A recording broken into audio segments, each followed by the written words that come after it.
지난번에 보라 캠프를 준비하면서 여러 이야기를 좀 들었는데 우리 옆에 있는 교회 우리 학생들이 교회를 너무너무 가기 싫어한다고 해요. 부모님과 엄청 싸우고 있고 내가 왜 교회를 가야 되냐 이런 이야기를 한다고 하더라고요. 중학생쯤 되고 그러면 이제 교회를 가기 싫어합니다. 그러고선 저도 돌아보니까 어땠나 이렇게 보면 저희 집은 어머니가 교회를 가라는 소리를 거의 안 했기 때문에 제가 가고 싶어서 갔어요. 어쨌든 제 입장에서는 좋아서 가긴 갔는데 이게 돌아보면 억지로 엄마 아빠가 교회 다니니까 교회를 가야 되는 그런 것들을 보게 됩니다. 언제쯤 우리는 정말 사모하는 마음으로 또 갈망하는 심령으로 하나님 앞에 예배드리러 나올까? 오늘 본문을 준비하면서 그런 생각이 들었습니다. 오늘 말씀의 제목은 하나님 나라를 살아갑니다 이거든요. 종교 생활을 넘어서 어떻게 진짜 예수 그리스도가 이 땅에 가져온 하나님 나라를 살아갈 수 있을까? 그 갈망이 우리에게 있는가? 어떻게 이렇게 매주 예배드리다 보면 루틴이 생겨서요. 그리고 누주해져서 긴장이 잘 안 됩니다. 집회 같은 걸 하면 좀 긴장이 되죠. 가끔 한번 하니까. 하지만 매주 예배드리는 게 쉬운 일은 아니거든요. 그 가운데서 우리가 일상 중에 하나님 나라를 만나고 살아간다? 주일도 이렇게 어려운데 어떻게 하루하루 일상 중에 하나님 나라 그 나라를 살아갈 수 있겠는가 하는 생각이 들어요. 그러니 우리 어른들도 쉽지 않고 어려운 이야기를 우리 아이들에게는 강요 비슷하게 들리는 거죠. 어떻게 보면 우리 아이들은 이렇게 속으로 말하고 있는지 모르겠어요. 너나 잘하세요 이렇게. 우리는 걱정하지 말고 당신들이나 잘 믿으시오. 엄마 아빠 하는 거 보고 내가 계속 교회 다닐지 결정하겠습니다. 이제 중학교 올라가 고등학교 올라가 대학교쯤 되면 자신의 의지에 의해서 믿음에 대한 선택을 하고 상당히 많은 학생들, 청년들이 교회를 떠나고 있습니다. 과연 이 아이들을 어떻게 우리가 그리스도인으로서 성장시키고 잡아줄 수 있을까요? 무엇이 우리에게 있습니까? 잘 보여줄 게 있나요? 말씀은 잘 알고 있을까요, 우리가? 방법이 있을까요? 요즘 교육계가 난리예요. 인원도 줄어서 그렇지만 이 세상의 가치와 핸드폰에 이렇게 사로잡혀 있는 아이들을 어떻게 신앙인으로 키울 건가에 대한 고민이 많은데 그러다 보니까 이렇게 교회 안에 이렇게 가둬놓고 가두리 양식을 하듯이 세상 문물을 접하지 못하도록 세상 아이들과 접하지 않도록 하는 방법을 쓰고 있는데 안 좋은 거 여러분들 잘 아시죠? 저는 오늘 말씀에 대한 어떤 시작에 앞서서 우리들이 하나님 나라를 살아간다는 게 뭘까? 하나님 나라 백성으로 살아간다는 게 뭘까? 하나님의 말씀의 통치를 받으며 살아간다는 게 뭘까? 그거에 대해서 오늘 나누고 싶은데 우리에게 그 하나님 나라를 살아가고 싶은 마음이 오늘 말씀을 통해서 이렇게 일어났으면 좋겠습니다. 오늘 말씀은 예수님이 산상수훈이라고 하는 마태복음 5장, 6장, 7장의 말씀, 그 말씀을 전한 뒷장면에 바로 나오는 8장 이야기인데요. 제가 산상수훈을 설교를 이렇게 건너뛰었어요. 여러분들이 개인적으로 묵상했고 또 엎드린 새벽 기도회 때 나누었기 때문에 오늘 말씀은 하나님 나라의 복이 세상에 어떻게 임하는지를 말씀하신 산상수훈 다음 장면입니다. 그럼 이 장면은 뭘까? 10가지의 기적을 모아놨습니다. 8장과 9장에. 그래서 마태복음은 예수님의 설교를 5편을 모아가지고 토라가 모세오경이잖아요. 그래서 5편의 설교를 마태복음에 배치하고 기적을 모아놨습니다. 그게 8, 9장에 나와 있는데요. 기적을 모아놨다는 건 어떤 의미가 있냐면 하나님께서 가져오신 예수 그리스도가 가져오신 나라, 하나님 나라가 이 기적을 통해서 보여지는 거예요. 그리고 하나님께서 예수 그리스도를 통해서 말씀하신 산상수훈의 말씀들이 기적과 예수 그리스도의 앞으로의 행적을 통해서 이 땅에서 보여주는 거예요. 그래서 산상수훈은 제자들에게 그저 그냥 던져준 말씀이 아니라 예수님이라는 분이 이 땅에서 어떻게 살아갈 것인지, 그러면 그걸 왜 알려주는 거예요? 이제 예수 그리스도인들은 어떻게 살아가는지를 알려주는 거죠. 그래서 우리가 말씀을 봤다면 이제 예수님을 보는 거예요. 예수님이 어떻게 말하고 어떻게 행동하는지를 보라는 거예요. 그것을 보면서 판단하라는 거예요. 하나님 나라로 살아갈 것인지 아니면 자신의 나라로 살아갈 것인지. 그런데 아직 제자들은 말씀 듣고 나서 하나님 나라 뭔지 잘 모르고 있잖아요. 앞으로 이 제자들도 언제 알게 되냐면 예수님을 보고 봐도 몰라요. 기적이 일어나도 모르고 죽은 자가 살아나도 몰라요. 언제 알게 돼요? 성령이 임하고 나서 그들이 말씀에 순종하면서 알게 됩니다. 말씀에 순종하면서 이 땅에 하나님 나라가 실현되는 것을 보게 돼요. 그런데 그때까지 기다리기에는 너무 오랜 세월 기다려야 되잖아요. 그러니 예수님이 시청각 교육을 해주는 거예요. 하나님 나라가 어떻게 볼 수 있게 임하는지를 마태가 10가지 기적을 갖다 모아놓고 8장 9장에서 보여줍니다. 여러분, 이 기적은 시간 순서대로 이루어진 것이 아닙니다. 다른 성경 마태복음, 마가복음, 누가복음이 공간복음이잖아요. 같은 관점에 쓰여진 복음서인데 연결되는 말씀들을 읽어보면 시간 차이가 많이 나요. 그러니까 마태복음은 그걸 모아놓은 거죠. 그러니까 모아놔서 하고 싶은 얘기가 있는 거예요. 좀 전에 말씀드린 대로 하나님 나라가 이렇게 세상에 시작되었고 임하였다는 걸 알려주고 싶은 것입니다. 자, 첫 번째 나온 내용인 나병 환자를 깨끗하게 해주시는 거고, 두 번째는 백부장이 찾아와서 자신의 하인의 병을 고쳐달라고 말하는 것이고, 세 번째는 베드로의 장모가 있었어요. 베드로의 장모의 열병을 치유해주는 장면으로 나옵니다.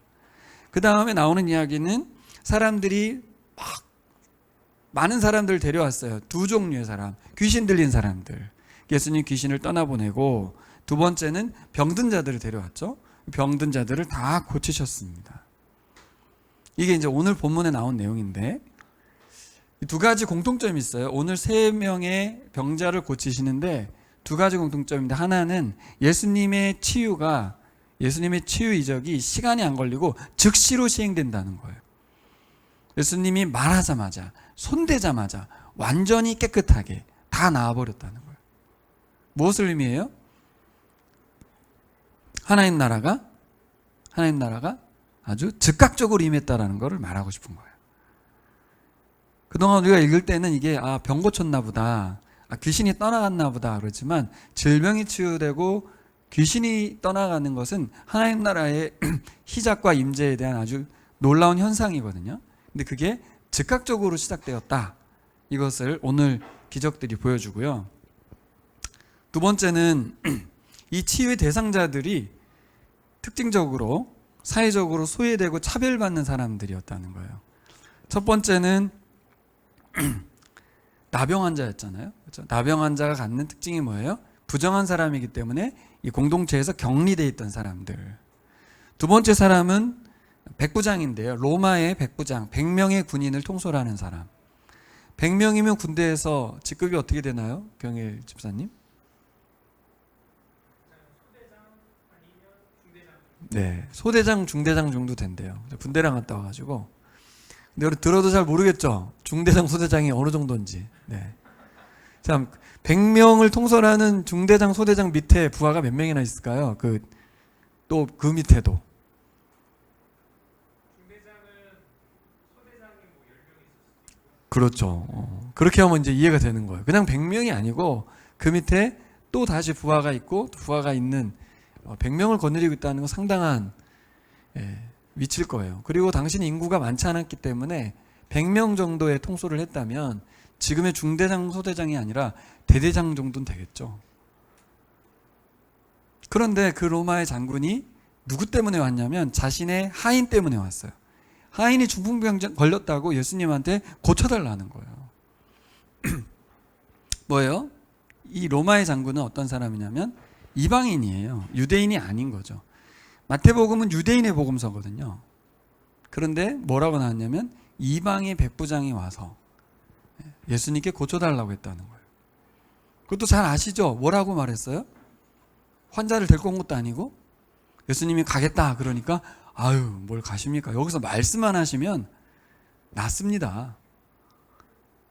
깜짝 놀랐어요 예수님이. 그래서 예수님이 놀랐다라는 이 헬라어 표현은 마태복음에 딱 한 번 나와요. 그래서 예수님이 이렇게 말했죠. 이스라엘 중에 이 사람보다 더 믿음 좋은 사람을 본 적이 없다. 이런 믿음을 본 적이 없다. 누가? 이방인이. 유대인들은 이방인을 개처럼 여기고 구원에서 제외됐다고 생각했어요.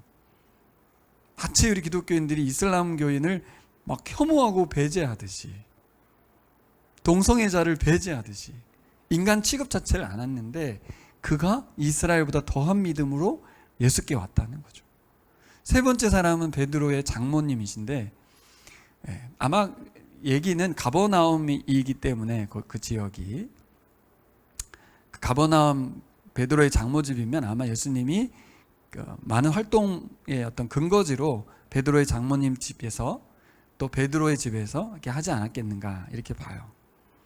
근데 이분은 특징이 뭐예요? 여인이죠, 여인. 여인에게 가서 손을 대고 고칩니다.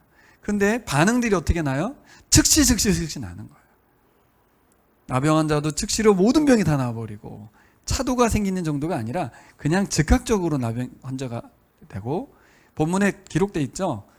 백부장의 하인도 말씀하신 그 시점에 났습니다.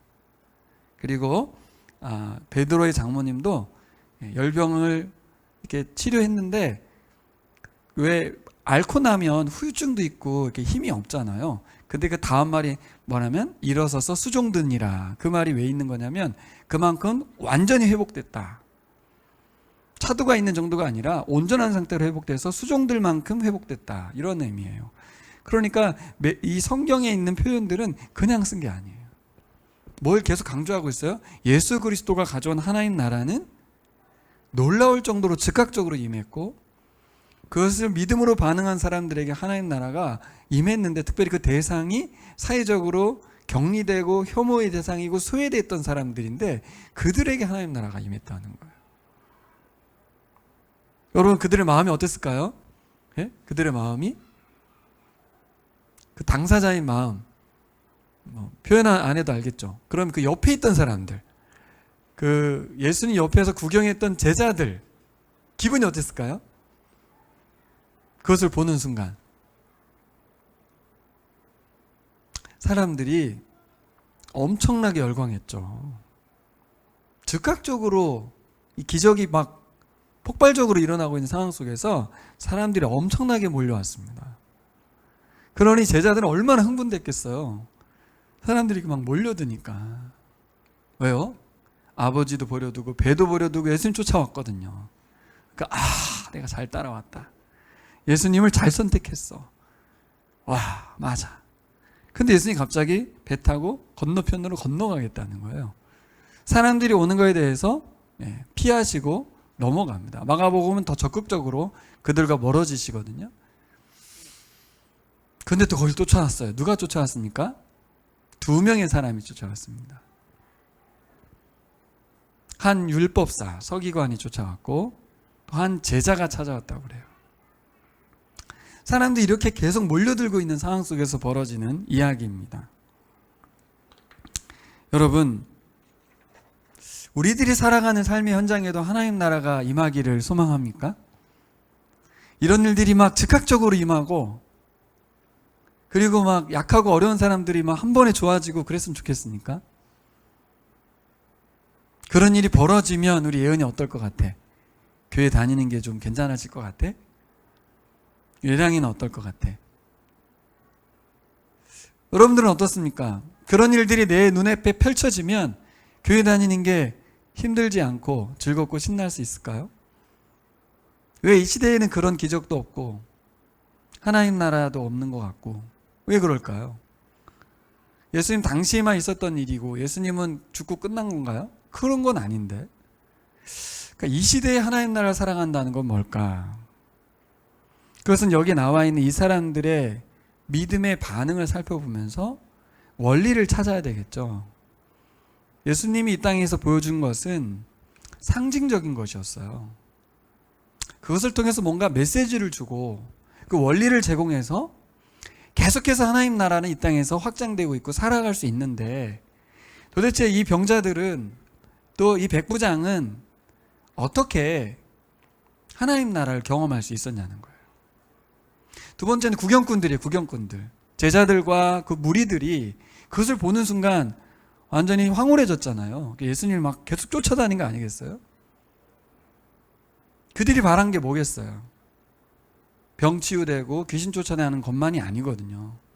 열심히 쫓아다니다가 마지막에 예수님을 십자가에 못 박는 사람들이 바로 그 사람들이에요. 예수님의 기적을 본 사람들, 예수님을 쫓아다녔던 사람들. 제자들은 모두 도망가고 무리들은 모두 예수 그리스도 십자가에 못 박으라고 소리 질렀던, 바뀐 거죠.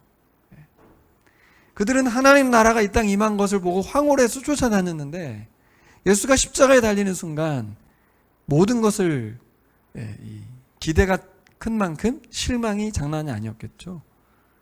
쟤 죽여라. 나의 인생을 비참하게 만들었다. 저 인간 죽여라. 그래서 예수님을 죽여버리잖아요.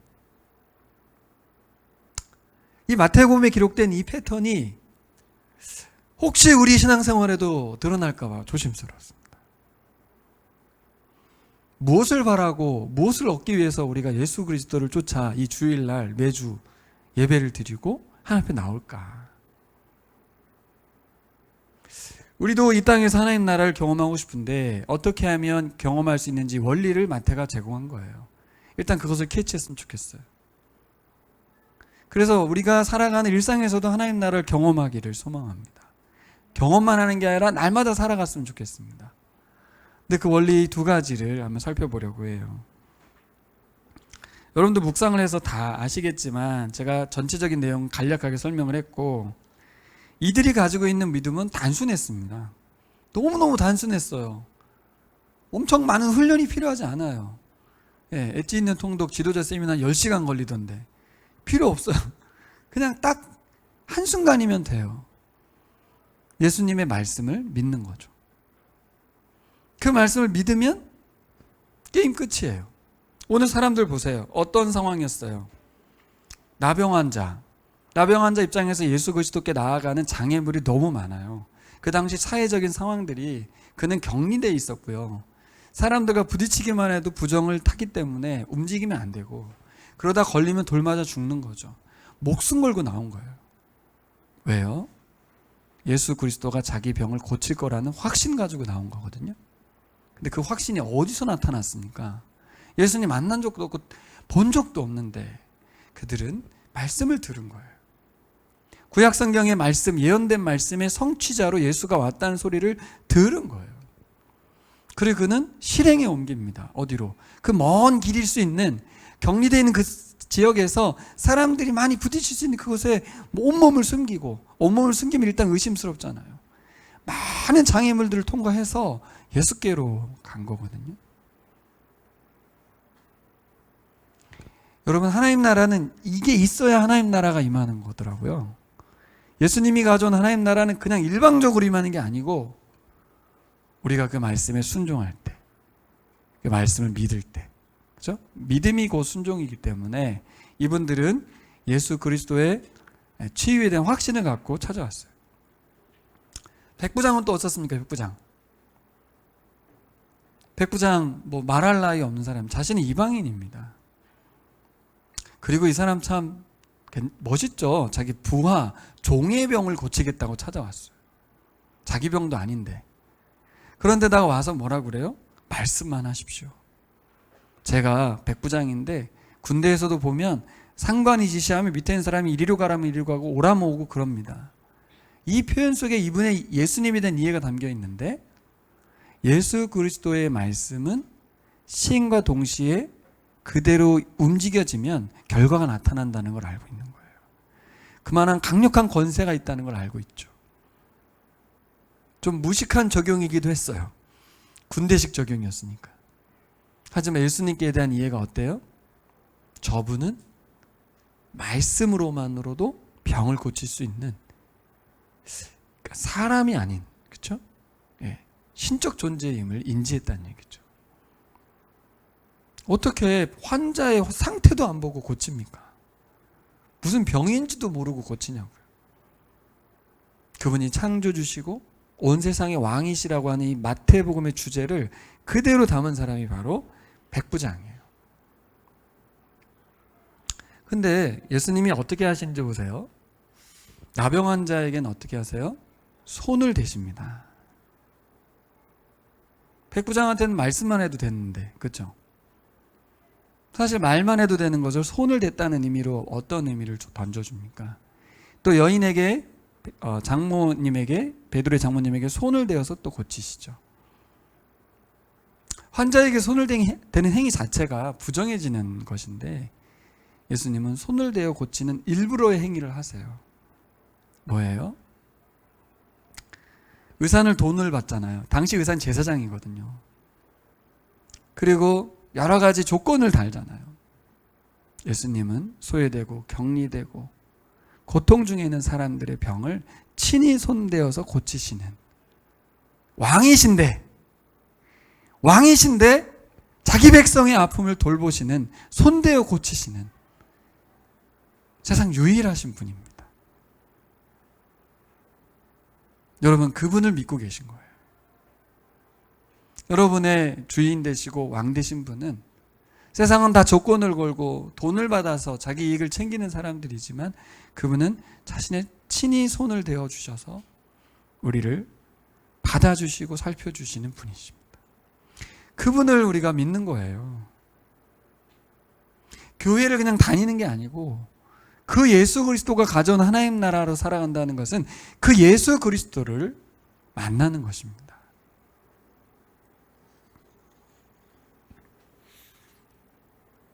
백부장의 말을 우리 한번 다시 생각해 보겠습니다. 8절 9절로 가보시면 주님, 나는 주님을 내 집으로 모셔드릴 만한 자격이 없습니다. 그저 한마디 말씀만 해주십시오. 그러면 내 종이 나을 것입니다. 나도 상관을 모시는 사람이고 내 밑에도 병사들이 있어서 내가 이 사람더러 가라고 하면 가고 저 사람더러 오라고 하면 옵니다. 또 내 종더러 이것을 하라고 하면 합니다. 어떻게 이런 말을 할 수가 있어요? 도대체 이 믿음은 어디로부터 온 걸까? 백부장은 어떻게 이러한 믿음을 갖게 되었을까? 예수님께서 10절 11절 이렇게 말씀하시죠. 예수께서 이 말을 들으시고 놀랍게 여기셔서 따라오는 사람들에게 말씀하셨다. 누구에게 한 말이에요, 이 말이? 그 사람한테 해준 말이 아니고 옆에 있는 사람들한테 해준 말이에요. 우리한테 해주는 말이에요. 우리한테.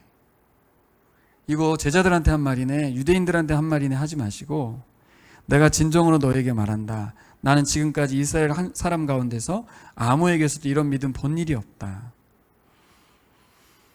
내가 너에게 말한다. 많은 사람이 동과 서에서 와서 하늘나라에서 아브라함과 이삭과 야곱과 함께 잔치자리에 앉을 것이다.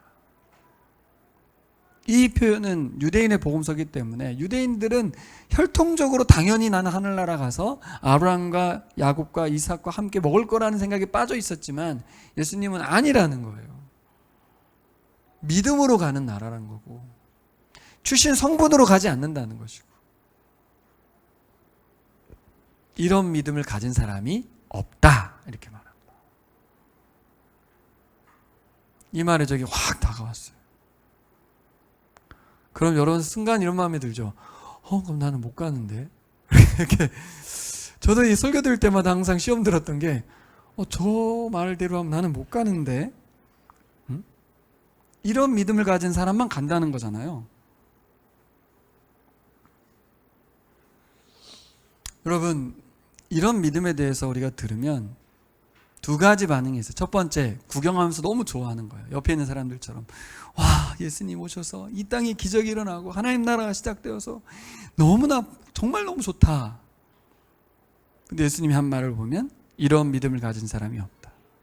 이런 믿음이어야 하나님 나라를 살아갈 수 있는 거야 라고 하면 근데 본 건 좋은데 나도 이렇게 할 수 있는가? 나도 나병 환자처럼 장애물을 넘어서 말씀으로 나아갈 수 있을까? 혐오와 차별과 배제를 당하고 있는 내가 예수님을 신뢰하면서 그분께 직진해서 그분에게 나의 왕되심을 선언하면서 갈 수 있을까? 어떻습니까? 할 수 있을까요? 윤지영 집사님 하실 수 있겠습니까? 우리는 못하지만 이 사람들은 했어요. 그걸 봐야죠. 이 사람들은 어떻게 할 수 있었지? 왜 유대인들은 이런 믿음이 하나도 없었는데 왜 이 두 사람은 믿음이 있었지? 이 믿음 도대체 어디서 왔지? 이걸 봐야죠. 나는 안 되는 것만 보지 말고 이 사람은 왜 됐는지 봐야죠. 산상수훈의 마태복음 5장 1절의 첫 번째 말씀에서 기억나는 게 뭐 있습니까? 어떤 사람이 복이 있다고 했죠? 심령이 가난한 사람은 복이 있다고 그랬거든요. 심령이 가난하다는 말은 그 영이 가난하다는 말입니다. 마음을 가난하게 먹는다 이런 말이 아니라 영은 하나님과 관계된 언어잖아요. 이 정도인 것 같아요. 제가 보기엔 내가 할 수 있는 거 다 하고 사람들에게 의지해서 할 수 있는 거 다 하는 거 말고 오직 하나님만이 나의 아픔을 나의 필요를 채워줄 수 있다는 생각, 마지막 막다른 골목인 거죠. 내가 할 수 있는 거 다 해보고 내가 의지할 수 있는 거 다 해보고 안 됐을 때 우리 누굴 찾냐면 하나님을 찾거든요. 근데 영이 가난해진 거예요. 그게 오직 하나님만 바라보게 되는 거예요.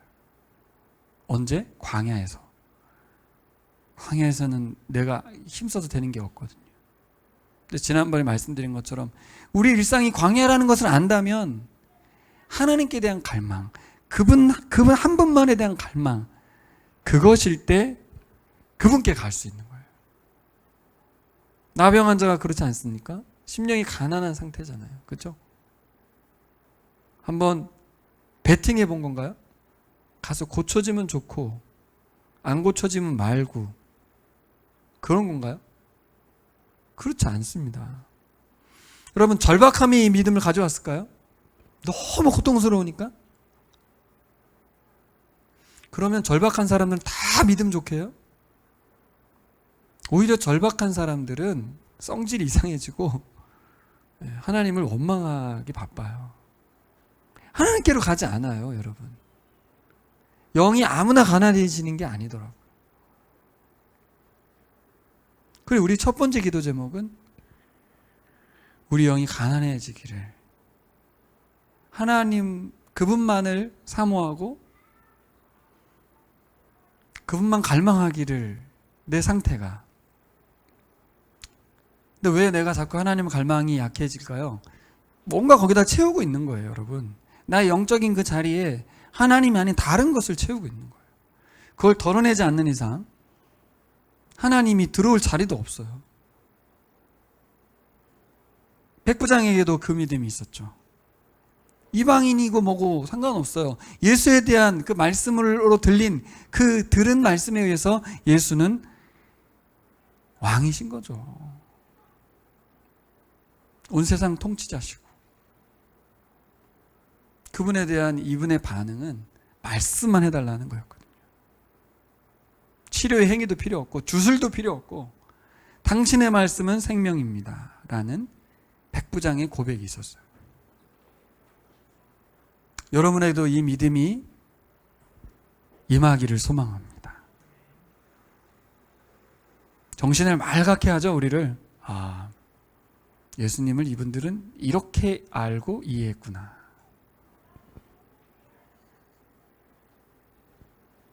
결국 말씀을 통해서 예수님을 알아가셔야 될 줄 믿습니다.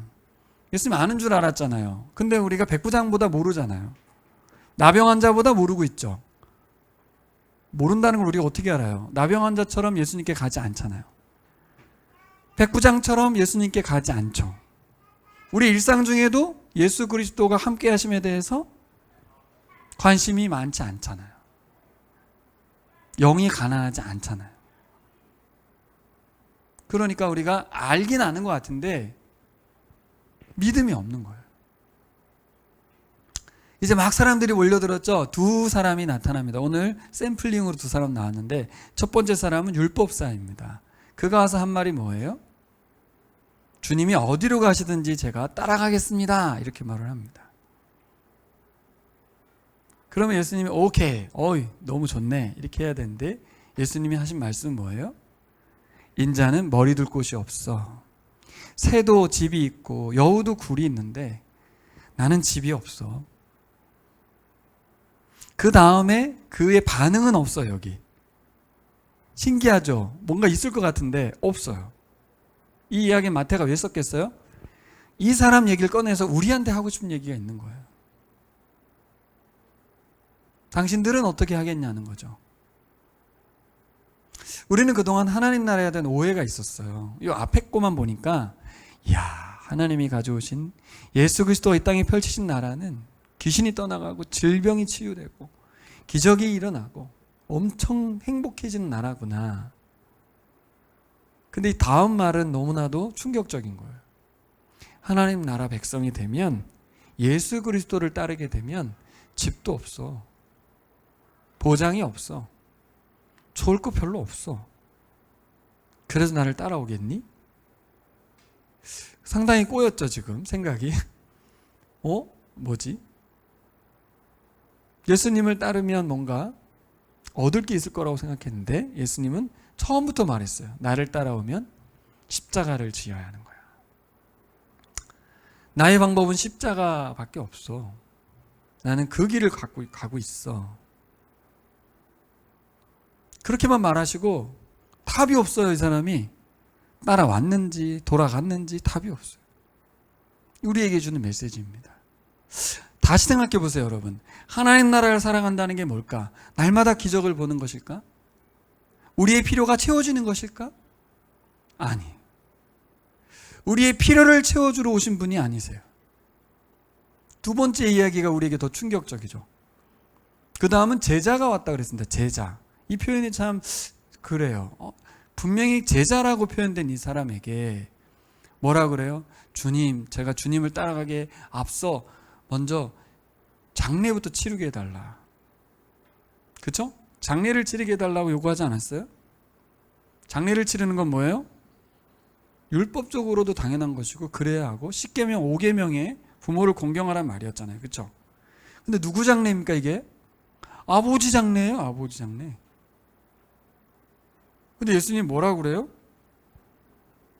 너는 나를 따라오너라. 죽은 사람의 장례는 죽은 사람들이 치르게 두어라. 수환 형제 충격적이지 않아요? 이게 뭐지? 예수님은 자기에게 올인하는 인간만 만드나? 응? 자기는 뭐 어미도 없어? 응? 이게 뭐 하는 짓이지? 이럴 수 있는 본문이에요.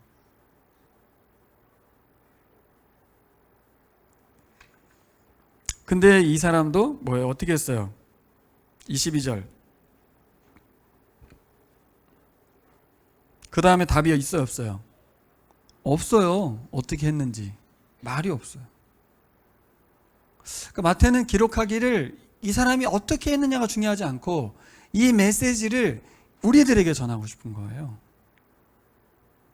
이 땅에 임한 하나님 나라, 예수가 가져온 하나님 나라가 활발하게 확장되고 있는데 문제는 사람들이 어떤 마음이었어요? 예수가 메시아로서 정치적인 왕이 되고 민족을 해방시킬 왕이라고 1차적으로 유대인들은 기대했단 말이에요. 그리고 그가 하는 말이 너무나 탁월했잖아요. 5장부터 7장까지 산상수훈만 봐도, 그쵸? 율법사들과 서기관들, 그 다음에 바리새인들, 사두개인들을 넘어서는 엄청난 현인이었어요. 사람들이 몰려들었죠. 율법사는 그를 선생님이라고 부릅니다. 예수님을. 근데 제자는 주님이라고 불러요. 호칭도 달라졌어요. 너무나 정말 적극적으로 예수님 따르고 있어요. 하지만 이제 걸리는 게 하나 딱 생겨버린 거예요. 장례에서 예수님이 가지 마. 넌 나 그냥 따라와. 고민되지 않겠습니까? 어떻게 해야 되는 걸까? 예수님 뭘 말하고 싶은 걸까요? 하나님 나라는 내 삶이 더 나아지는 나라가 아닙니다. 예수가 이 땅에 오셔서 우리 삶을 윤택해 해주고 좋아지게 만드는 그런 나라가 아닙니다. 전혀 다른 세상을 만들어 가시는 거예요. 그러니 우리가 하나님 나라 백성이 되려면 시각을 바꿔야 되는 거예요. 눈은 몸의 등불이다. 이 말씀이 산상수훈에 있었죠. 예. 눈이 있어야 돼요. 어떤 눈? 하나님 나라를 볼 수 있는 눈이 있어야 돼요.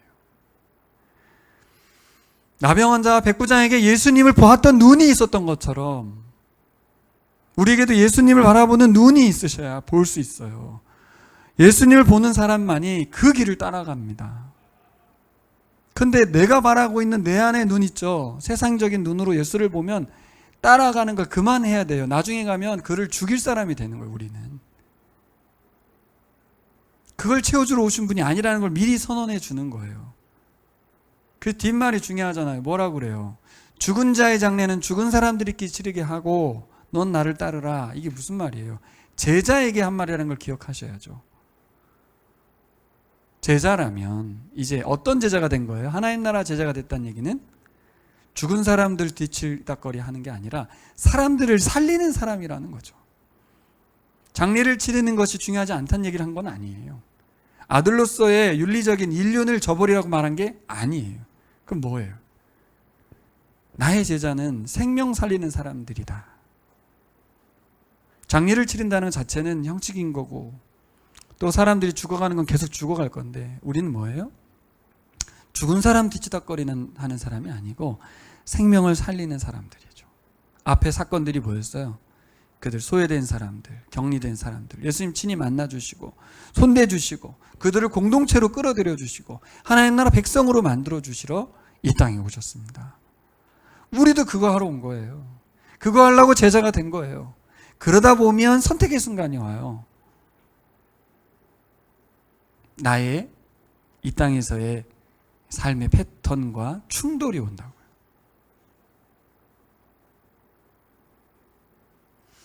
예수님이 검을 주러 왔다고 하잖아요. 며느리와 시어머니가 싸우게 하러 왔다고 하지 않았어요? 이런 말씀 뭐예요?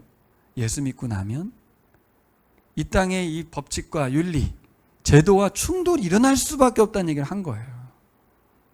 그때 우리는 이제 하나님 나라 원리로 살아가는 사람들로 살아가야 한다는 말을 던져준 것이죠. 이 땅의 것을 무시하겠다는 얘기가 아니에요.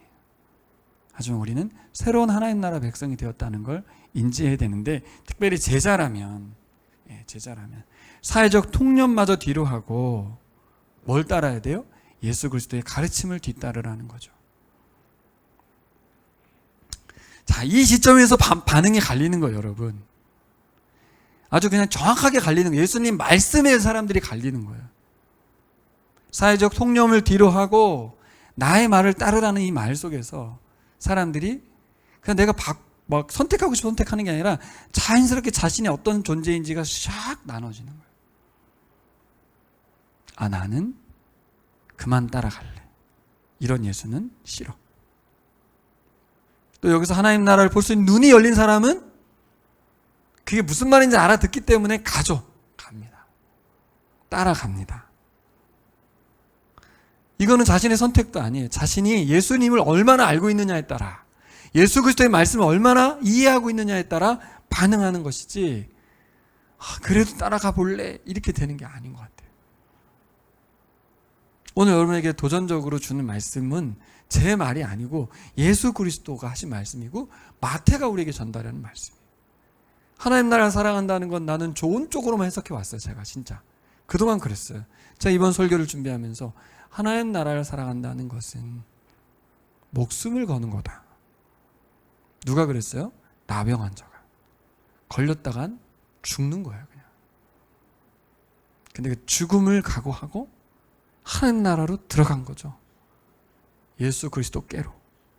나병만 치유됐다고 생각하시면 안 돼요. 백부장은 어떻습니까? 자신이 로마의 장교인데요, 그죠? 네. 유대인 청년에게 가서 무릎 꿇은 거 아니겠어요? 나이 30살밖에 안 되는 청년에게 가서 당신이 왕이시오라고 말한 건데 로마의 백부장의 왕은 누군데? 예? 황제잖아요, 황제.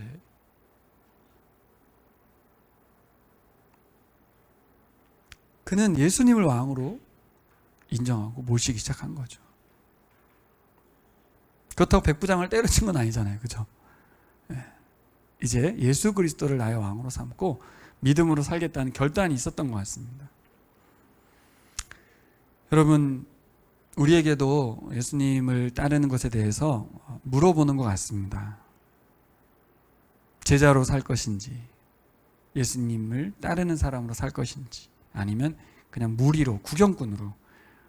그러면서 여전히 예수님 믿으면 잘되고 또 평탄해지고 안정적인 삶이 펼쳐질 거라고 하는 이 세상의 나의 기준을 갖고 예수님을 따를 것인지. 그러다 보면 계속 부딪히는 거예요. 계속. 하여튼 말씀도 안 들리고 교회 다니는 것도 힘들고 귀찮아지는 거예요. 하루빨리 예수 그리스도가 누구신지, 예수께서 하신 말씀을 통해서 알아가야 될 줄 믿습니다. 그걸 알면 예수님을 믿는 것이 이제 자유로워지기 시작하는 거죠. 엄청 행복한 삶이 됩니다. 돈이 있으나 없으나, 내 이 땅에서 인정받으나 안 받으나 아무 상관없이 나는 다른 세상을 살아갈 줄 믿습니다. 자, 예수님이 가져온 하나님 나라는 이 땅을 바꾸는 게 아닙니다. 그렇죠? 이 땅을 변화시키는 게 아니에요. 예수 그리스도가 왕이 되셔서 그분의 말씀의 통치를 받는 사람들을 세워가는 거고요. 그 사람들이 늘어나는 게 하나님 나라가 확장되는 거예요. 영토를 정복해서 확장해가는 게 아니라 하나님의 사람들이 많아져가는 것이 하나님 나라가 확장되는 거예요. 예수 그리스도를 말씀을 통해서 알고 이해하고 그분의 나라의 백성으로 살아가는 사람들이 많아지는 것, 그것이 예수님께서 이 땅에 가져오신 하나님 나라입니다. 한번 정리해 보겠습니다. 오늘 예수님의 말씀을 통해서, 마태가 전한 말씀을 통해서 우리가 예수님을 좀 알게 됐죠. 또 하나님 나라를 살아간다는 것에 대해서도 좀 생각하게 됐어요. 그래서 여러분, 예수님께 달려왔던 이 길을 계속 가실 것인지 아니면 그만 갈 것인지 결정하라는 거예요. 근데 잘 보시면 예수님이 세상 사람들 좀 살피고 그 사람들이 반응 여부를 살폈다면 이렇게 세게 설교하시면 안 되는 거 아니에요? 사람들 더 끌어모으려면 적당히 해야 되는 거 아니냐고요. 그러니까 예수님이 이 땅에서 적당히 해서 사람들 끌어모으고 유지하려고 오신 분이 아니에요, 여러분. 그런 거 아니에요. 진짜 나와 함께 하나님 나라를 세워갈 백성들을 끌어모으러 오신 거예요. 어떤 사람만이 예수님에게 반응하겠어요? 예수님이 누군지를 알아야 오죠. 예수님은 창조주시라니까요. 이 땅에 죽었다가 살아났다 하는, 그러니까 태어났다가 죽는 그런 왕이 아니라고요. 자기 유익을 챙기는 그런 통치자도 아니라고요. 영원히 살아계신 우리 생명의 근원이시고 존재의 근원이시고 지금도 온 땅을 통치하고 계신 하나님이시라고요. 그분을 선택하는 것이 당연해 보이는데 세상이 우리를 붙들고 통념이 우리를 붙들고 사회적 도덕률이 우리를 붙든다면 불쌍한 거죠. 이 세상의 시각에서는 도저히 나올 수 없는 발언들이 쏟아지고 있는 거예요. 예수님한테서. 그거를 충격으로 받아들이고 떠나가는 사람도 많아지고 그래도 뭔가 있겠지 하면서 쫓아다니는 사람들도 있고 어떤 사람들은 예수님께 다가가서 하나님 나라를 풍성히 경험하는 사람들이 있었어요. 근데 주로 어떤 사람들이 그런 사람들인가? 심령이 가난한 사람들이 그렇더라. 상당히 많은 본문이 유력한 사람들보다는 가난하고 억눌리고 소외되고 격리되었던 병자와 귀신 들린 자들이 예수 그리스도를 만나더라. 이건 역설입니다. 역설. 똑똑한 박사들은 오지 않더라. 자꾸 생각하는 거예요. 예수에 대해서. 이 가능해? 내가 이렇게 하면 어떻게 될까? 그들은 뭐만 기다렸어요? 나병 환자는 구약에 연된 메시아가 오기를, 진정한 왕이 오기를, 황제가 아닌 헤롯 왕이 아닌 진정한 왕이 오시기를 기다렸던 거죠. 여러분 한번 생각해 보세요. 어떤 반응이 합당한 반응입니까? 이 땅에 오신 왕, 저 세상의 왕이 아니라 우리를 이 땅에 생명 주신 왕, 새 생명을 주러 오신 왕, 그분께 대한 반응이 나병 환자와 이방인 백부장의 반응이 합당한 거예요? 아니면 율법사와 제자의 반응이 합당한 거예요? 예수님은 이 4명에게 똑같은 걸 요구하셨어요. 내가 왕이니 나를 영접하라. 내 말을 들으라. 내 말을 선택하라. 우리가 아는 만큼 믿음으로 발전할 줄 믿습니다. 네, 우리 이제 2월이 시작됐습니다. 명절도 다 끝났고 3월부터 새 학기지만 이제 2월부터 새해가 시작되는 느낌인데, 이제 저도 이번 공부를 하고 나면 3월부터 우리 엣지 있는 통독 지도자 과정 공부를 했잖아요. 우리 같이 3월부터 창세기부터 쭉쭉 공부해 가려고 해요.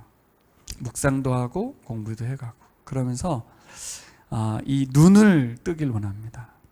하나님께서 일상에 가져오신 하나님 나라가 무엇인지 보는 눈이 열리기를 소망합니다. 오늘 말씀의 결론은 기도입니다. 예수님은 주기도문에서 뭐라고 기도하라고 그랬어요?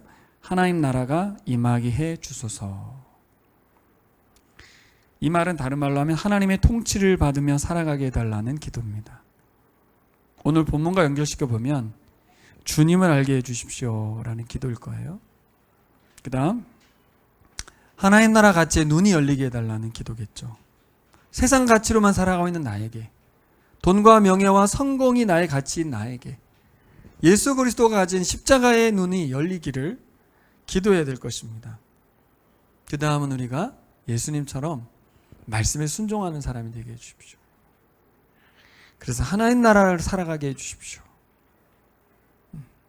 내가 잘되고 편안해지고 성공하는 하나님 나라 말고 예수께서 가져오신 그 하나님 나라를 살아가는 복이 우리에게 임하게 해달라고 주기도문에 나라가 임하게 해주십시오. 하나님의 말씀의 통치를 받으며 살아가게 해주십시오. 그래서 우리 모든 교우들 2023년에 하나님 나라의 큰 은혜를 살아가는 여러분 되시기를, 또 우리 남은 생애에 우리가 머리둘 곳조차 없다고 미리 경고 날리신 예수님께 알고 왔습니다. 주님, 예수님 따라간다고 아파트 평수가 넓어지지 않고 내 삶이 더 나아지지 않고 오히려 더 가난해질 수도 있고 고통받을 수도 있고 십자가를 질 수도 있지만 저는 예수님을 따라갈 것입니다 라고 말한 여러분 되시면 좋겠습니다.